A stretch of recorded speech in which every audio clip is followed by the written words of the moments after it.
Hello student, आज का हमारा टॉपिक है class 6 SST history chapter number 2 वैदिक काल। आज हम वेरी शॉर्ट क्वेश्चन आंसर के द्वारा हम इस फुल चैप्टर को रिवाइज करेंगे। तो हमारा फर्स्ट क्वेश्चन है, वैदिक काल की जानकारी के प्रमुख स्रोत क्या है? तो वो है वेद। वैदिक काल को कितने भागों में बांटा गया है? नाम लिखें। तो वैदिक काल को दो भागों में बांटा गया है। पहला है ऋग्वैदिक काल और दूसरा है उत्तर वैदिक काल।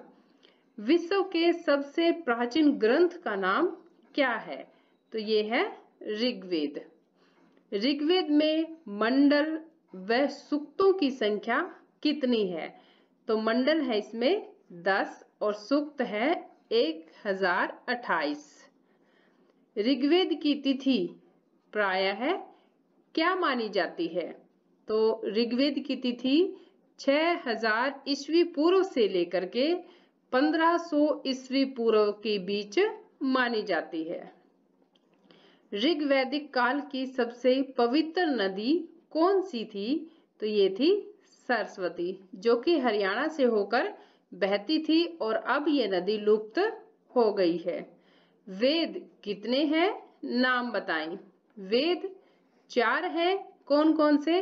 फर्स्ट है Rigveda, second Yajurveda, third number पे है सामवेद और फोर्थ नंबर पे है अथर्ववेद।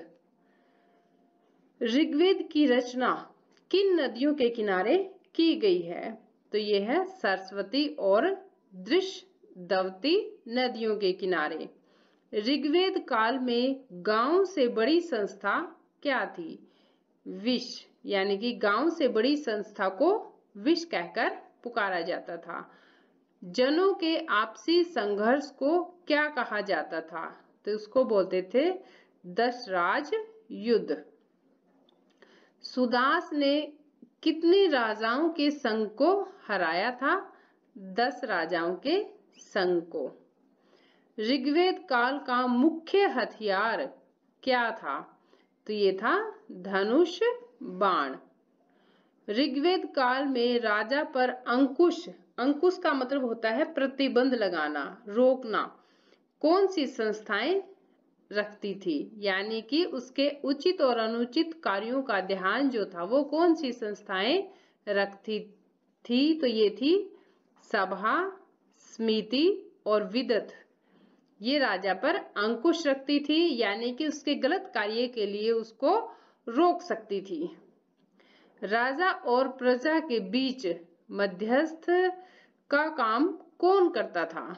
तो ये थे पुरोहित, सेनापति और ग्रामणी, जो कि राजा और प्रजा के बीच एक मीडिएटर का काम करते थे, मध्यस्थ का। यानी कि प्रजा की यदि कोई समस्या होती तो वो राजा तक पहुंचाते थे और राजा की कोई बात थी तो वो प्रजा को बताते थे। ऋग्वैदिक काल में लोग कैसे घरों में रहते थे? तो ये थे मिट्टी, लकड़ी व घास फूस से बने घरों में। वर्ण व्यवस्था ऋग्वेद काल में किस पर आधारित थी? तो ये थी कर्म पर। यानी कि मनुष्य का जन्म किसी भी वर्ण में, ब्राह्मण, क्षत्रिय, वैश्य, शूद्र 4 वर्ण थे, तो किसी भी वर्ण में हुआ हो, लेकिन वो अपने कर्मों के यानी कि अपने कार्य के द्वारा अपने वर्ण को बदल सकता था। मनुष्य के जीवन को कितने आश्रमों में बांटा गया था? तो ये थे 4, ब्रह्मचर्य, गृहस्थ, वानप्रस्थ और संन्यास आश्रम। हमारे ऋग्वैदिक काल में और उत्तर वैदिक काल में ये जो वर्ण और आश्रम है ये एक जैसे ही थे। यानी कि ऋग्वैदिक काल में भी 4 ही आश्रम थे और 4 ही वर्ण थे, और मनुष्य जो था अपने कर्मों के बल पर वर्ण को बदल सकता था। और उसी तरह उत्तर वैदिक काल में भी यही प्रथा प्रचलित थी। नेक्स्ट क्वेश्चन है, वानप्रस्थ आश्रम में मनुष्य क्या कार्य करता था? तो वानप्रस्थ में 50 से 75 वर्ष यानी कि 50 to 75 ईयर तक का टाइम था उम्र का, और समाज हित के कार्य वो करता था। यानी कि उम्र जो थी ऋग्वैदिक काल में मनुष्य की 100 वर्ष मानी गई थी। तो ब्रह्मचर्य 1 से 25, गृहस्थ 25 से 50 और वानप्रस्थ जो हमने अभी की है 50 से लेकर 75 तक, और उसके बाद 75 यानी कि 75 से 100 साल तक संन्यास आश्रम। विश्वामित्र कर्म अनुसार ब्राह्मण बने। पहले वे किस वर्ण से संबंध रखते थे? तो पहले वो अक्षत्रिय थे। ऋग्वेद काल में शरीर का ऊपरी भाग एक वस्त्र से ही ढका जाता था, इसे क्या कहते थे? तो इसे वास कहते थे। ऋग्वेद काल में शिक्षा कहाँ और किस प्रकार दी जाती थी? तो ऋग्वेद काल में शिक्षा जो थी वो गुरु के घर पर और किस प्रकार दी जाती थी? तो वो मौखिक प्रदान की जाती थी। ऋग्वेद समय में गृह स्वामिनी किसे कहा जाता था? तो ये विवाह के बाद जब पत्नी पहली बार अपने ससुराल आती थी लड़की, तब उसे अच्छा फील कराने के लिए या उसके स्वागत के रूप में उसे गृह स्वामिनी कहकर संबोधित किया जाता था। नेक्स्ट क्वेश्चन हमारा कि श्यामलाती या सांझी भूमि को क्या कहा जाता था? श्यामलाती यानी कि जिसको सभी लोग प्रयोग करते थे, यानी कि जो पशुओं के चराने के लिए चरागाह के रूप में प्रयोग की जाती थी, तो उस भूमि को खिल्य कहा जाता था। और जो आदमी की व्यक्ति की पर्सनल भूमि होती थी, यानी कि उस जिसमें वो अपने अनाज वगैरह उगाता था, तो उसे उर्वरा कहा जाता था। नेक्स्ट 24 क्वेश्चन कि ऋग्वेद काल में कपड़ा उद्योग में किस किस के वस्त्र, यानी कि कौन कौन सी ऐसी चीजें थी जिनके वस्त्र बनाए जाते थे? तो वो थे सूत, रेशम और ऊन। 3 तरह के वस्त्र बनाए जाते थे। नेक्स्ट क्वेश्चन हमारा 25 कि किस ऋषि द्वारा प्रदत्त शल्य विद्या से अनेक लोगों की चिकित्सा की गई थी? तो ये था च्यवन ऋषि। व्यापार में वस्तु विनिमय का मुख्य साधन क्या होता था? तो ये थी गाय। वस्तु विनिमय क्या होता है कि एक वस्तु के बदले दूसरी वस्तु लेना। यानी कि ऋग्वेद काल में और उत्तर वैदिक काल में भी मनुष्य को जब किसी वस्तु की आवश्यकता थी तो वो उसके बदले में उसको उसकी जरूरत की वस्तु दे देता था और अपनी जरूरत की वस्तु जो है उससे ले लेता था। किसी बड़ी चीज को खरीदने के लिए गाय का प्रयोग किया जाता था। एकम सद विप्रहा बहुधा वदंती, ये शब्द किसने कहे थे? ये शब्द कहे थे ऋषि दीर्घतमस ने, कि सत्य तो एक ही है लेकिन विद्वानों ने उसको अलग तरह से परिभाषित किया है। अश्व किस देवता के वाहन है? यानी कि अश्व मीन्स होता है घोड़ा। घोड़े जो है किस देवता के वाहन है? सूर्य के। और हाथी जो है वो इंद्र का वाहन है। ऋग्वेद कालीन पृथ्वी, आकाश और अंतरिक्ष के देवता कौन थे? तो पृथ्वी के देवता थे पृथ्वी, अग्नि, सोम। सोम ये एक पेय पदार्थ होता है, लिक्विड तरल पदार्थ होता है, ये रस बोला जाता था, ये अमृत जिसको कहते थे। आकाश के देवता आदित्य, सूर्य, वरुण। अंतरिक्ष के देवता इंद्र, रुद्र और वायु। नेक्स्ट क्वेश्चन हमारा कि वेदांग यानी कि वेदों के अंग कितने हैं? नाम लिखें। वेदांग 6 है, यानी कि 6। फर्स्ट शिक्षा, कल्प, व्याकरण, ज्योतिष, निरुक्त और छंद। उत्तर वैदिक काल की तिथि प्रायः क्या मानी जाती है? तो उत्तर वैदिक काल, वो हम ऋग्वैदिक काल कर रहे थे, अब है उत्तर वैदिक काल। तो इसकी तिथि 1500 ईस्वी पूर्व से लेकर 1000 ईस्वी पूर्व के बीच मानी जाती है। 32 क्वेश्चन हमारा कि कुरु वंश के महत्वपूर्ण शासक कौन थे? परीक्षित व जन्मेजय।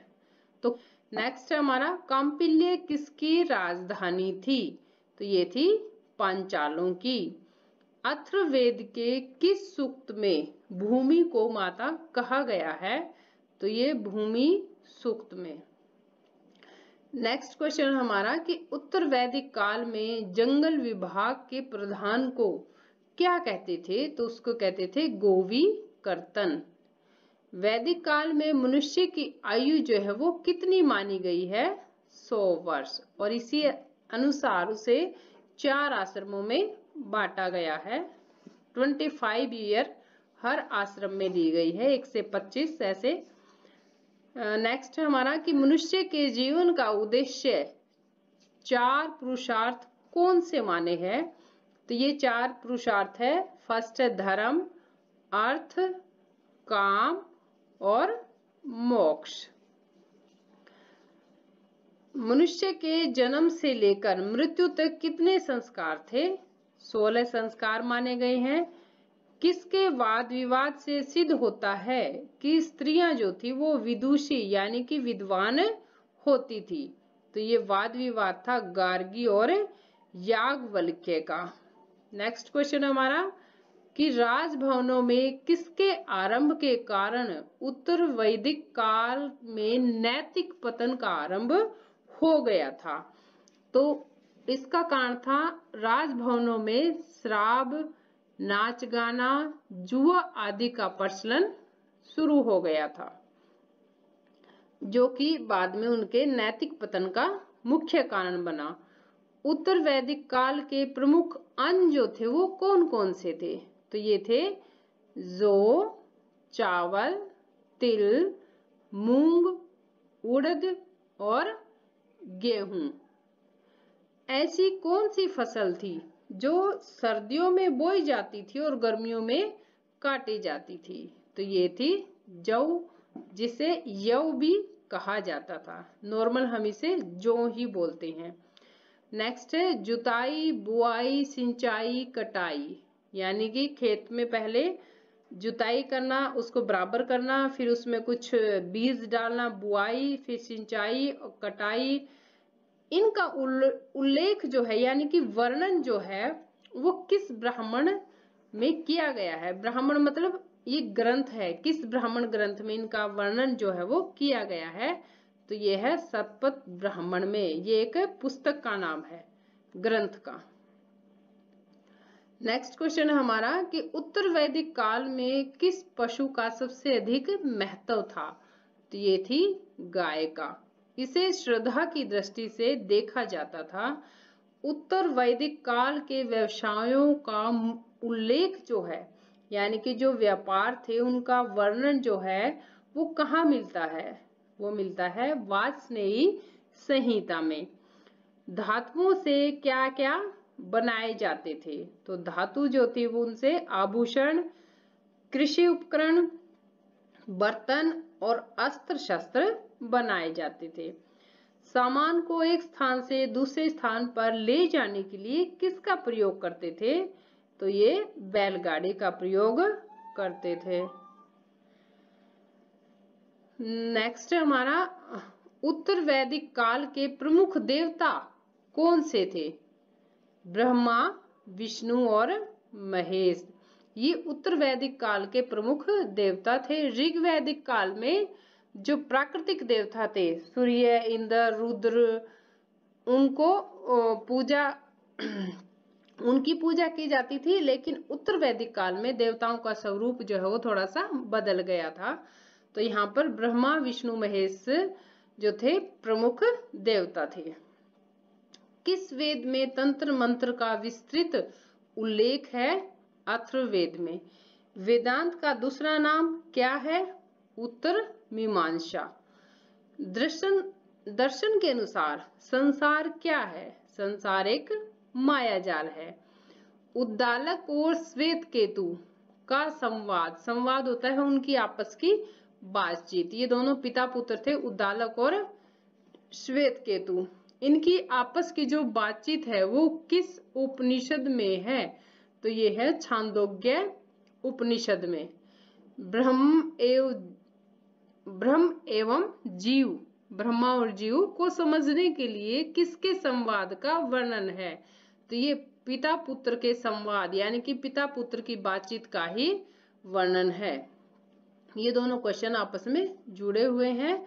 उद्दालक पिता था और श्वेत केतु पुत्र, इन दोनों की बातचीत है किस उपनिषद में? छांदोग्य उपनिषद में लिखी गई है और इनकी बातचीत के द्वारा हमें ब्रह्म और जीव के बारे में यानी कि आत्मा और परमात्मा के बारे में समझाया गया है। मनुष्य का अंतिम लक्ष्य क्या था? मोक्ष प्राप्त करना। मोक्ष की प्राप्ति किससे होती है? ज्ञान से। मुख्य रानी को क्या कहा जाता था? महिषी। नेक्स्ट क्वेश्चन है हमारा 57। साम्राज्य सीमा वृद्धि के लिए घोड़े को स्वतंत्र रूप से छोड़ देना किस यज्ञ का हिस्सा था? तो ये था अश्वमेध यज्ञ। नेक्स्ट क्वेश्चन है हमारा वाजपेयी यज्ञ में किसका आयोजन होता था? रथ दौड़ का, जो कि शक्ति प्रदर्शन के लिए होता था। राजा के राज्याभिषेक से संबंधित यज्ञ का नाम क्या था? राजसूय यज्ञ। स्वर्ग की ओर ले जाने वाली नाव के रूप में किस यज्ञ का वर्णन किया गया है? अग्निष्टोम यज्ञ का।